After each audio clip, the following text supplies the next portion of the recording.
Welcome to the SoberQ podcast. Hi, my name's Dean. I'm an alcoholic. How do we watch for selfishness, dishonesty, resentment, and fear? I guess by this stage in the work, this relates to step 10. And the book says, continue to watch for selfishness, dishonesty, resentment, and fear.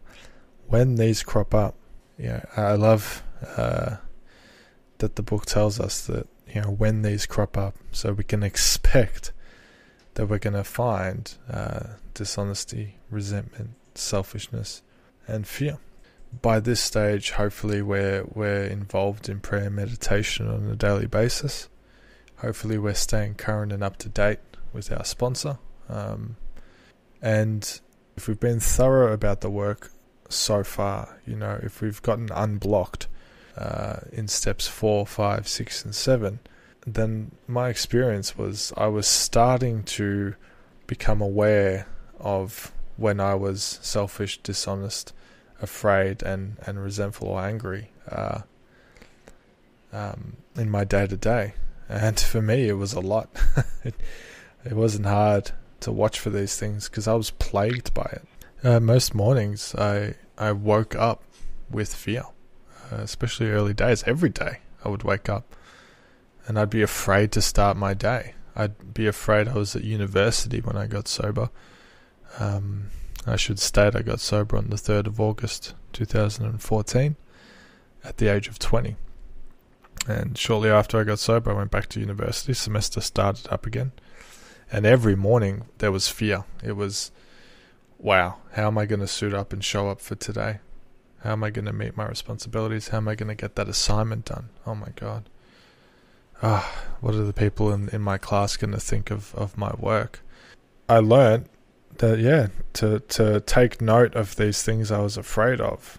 And thank God for going through step 4 with an experienced sponsor, right? Because that process taught me how to inventory these things. Now, my step 4 was quite a large house cleaning because I'd never done anything like it before I got sober or involved in this 12-step program. But it taught me the process, and now as I watched for these things, or when I would get angry and hold on to it, when I'd be fearful in the morning, I'd take note of these fears, and when I had a spare chance, I could put them through the 4 columns of inventory that I learned in step 4. And it didn't have to be 1,000 resentments like my initial 4-step inventory. It was just a couple that seemed to come up in the day, or a couple of fears. And then if either of those fears or resentments caused me to take action that harmed someone, usually I would harm those around me in early sobriety emotionally. I'd be short and angry with those close to me when I'd be resentful or afraid. And if that came up in my inventory, then I'd go through my amends process, which I learned how to do in step 9.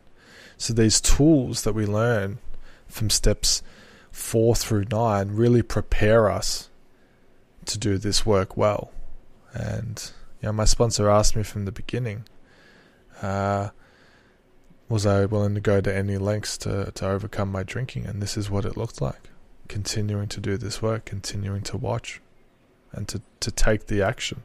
And then it gives us some great direction. It says, when these crop up, we ask God to remove them at once. We discuss them with someone immediately. We make amends quickly if we have harmed anyone. Then we resolutely turn our thoughts to someone we can help. Love and tolerance of others is our code. What a great, simple way to approach these issues of fear and resentment, selfishness and dishonesty that used to dominate me. And these things were so unmanageable before that it used to drive me to a drink to get relief. And instead I've got a different way of living to approach these things today, which I'm very grateful for. Thank you for letting me share. If you would like to share your experience on a recovery question, visit the SoberQ podcast website at soberq.com.